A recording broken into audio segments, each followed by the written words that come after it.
बिस्मिल्लाहिर्रहमानिर्रहीम। अस्सलाम वालेकुम नाज़रीन।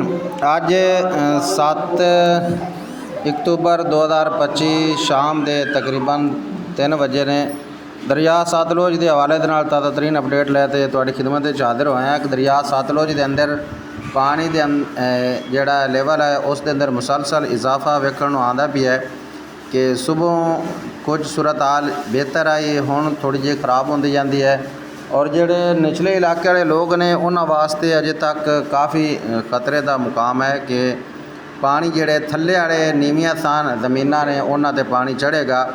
महसूस इवें हुंदा कि जिहड़े बंदे दोबारा वापस अपने घरां चले गए ने वो लगदा नहीं कि उन्हां नूं बहण देवे, क्योंकि पानी जिहड़ा मुसलसल इजाफे दे अंदर है कि सुबह अगर नज़र मारी हरी के हैड दे तो 37,473 क्यूसक पानी की आमद है हरी के हैड दे जिहड़ा हरी के पत्तन इंडिया दे विच, और हुण 61,269 क्यूसक पानी की आमद है उत्थे अध नालों अध तकरीबन वध गया।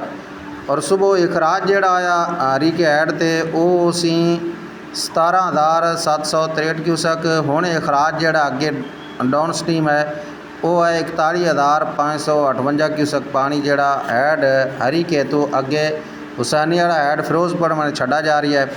और फिरोजपुर जिहड़ा हुसैनी वाला हैड है इहदे बनोत है गंडा सिंह ते आवेगा और गंडा सिंह ते भी सतह जिहड़ी वो बुलंद होना शुरू हो गई है कि सुबह 6 बजे जिहड़ी गंडा सिंह की सूरत हाल आई वो भी इतनी नहीं आई कि 14,970 क्यूसक पानी आया सुबह गंडा सिंह तो जिहड़ा अगे निकासी जिंदी हो रही है पानी अगे आ रहा है सुलेमान की वल।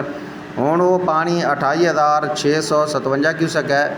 अल्लाह ताला खैर करे, पता नहीं ये किहड़ी जगह ते रुकदा है कित्थे नहीं जा ते रुकदा। फ़िलहाल इसकी कोई नहीं कि मालूमात कि कितना पानी रिलीज़ करेगी गवर्नमेंट इंडिया। और अगर सुलेमानकी की गल करिए तो सुलेमानकी ते सुबह 14,323 क्यूसक पानी का अगे इखराज है। सुबह जिहड़ा है वो इतना नहीं आया, सुबह 13,147 क्यूसक आया जिहड़ा सुलेमानकी ते 14,323 क्यूसक हुण वधा दिता गया है। और जिहड़ा हैड इस्लाम है उत्थे सुबह वाली सूरत हाल है सिर्फ 200 क्यूसक पानी उस दे अंदर इजाफा होया है कि ये अज की पानी की सूरत हाल है। और जिहड़ा मौसम है वो लगातार बारिशां वाला है, उत्थे भी बारिशां हो रही ने पठानकोट के अंदर भी और जिहड़ा जम्मू कश्मीर और हिमाचल प्रदेश इन्हां इलाकों के भी बारिशां होंदियां पईयां ने जिस दे कारण ये पानी आ रहा है।